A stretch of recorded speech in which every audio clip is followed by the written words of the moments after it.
Chicken wire was put up around the tires of several vehicles, now safe from the raccoons.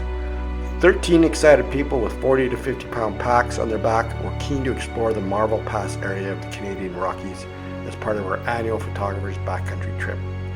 Ready for an 8 kilometer and 500 meter elevation gain trip into our home for 4 days and 3 nights.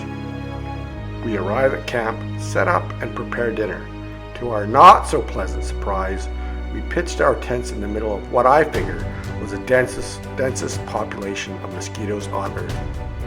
Every time we ate, we performed the mosquito shuffle to prevent them from making us their meal.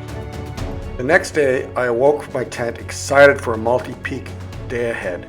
The 3 of us left camp early with a big day ahead of us. As we approached the valley, we could see mirror-like reflections in a small lake. We could not pass up this fantastic opportunity. After taking my own shots, I helped a friend with her shot. It required me to take off my socks and boots and stand on a rock close to the lake shoreline. When we were done, I sliced open my foot when I touched it down from the rock I posed on. A big gash at the point where the big toe meets the foot. My adventure for the day ended very abruptly, as I could not continue, as the cut would most likely remain open with each step I took. I returned to camp, took care of the injury, rested it, hoping I could adventure the next day.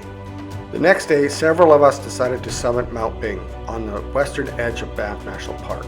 It's going to be a long but relatively easy day.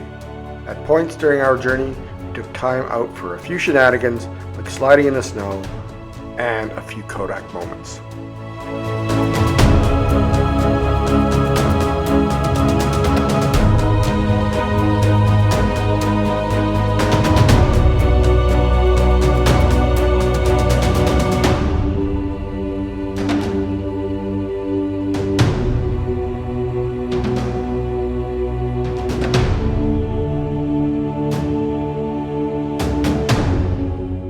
We reached the summit in perfect time, allowing us to enjoy the views, have a snack, and capture a few bold visual stories. I took a few moments to reflect on where we came from, seeing our camp far, far off in the distance. It was such a pleasant trip up Mount Bing. As I stood on the summit, my mind was utterly blown by the extent of the views we had. It was a crystal clear day with very little haze. We could see mountains that were upwards of 100 kilometers away. I had to capture a story to represent this memory, and so Mind Blown was created. After Mind Blown, the next story that caught my attention was the unique and somewhat bizarre patterns that nature had created by melting the snow in a distant bowl on a mountain near the border between Alberta and British Columbia. The patterns reminded me somewhat of a Jersey cow.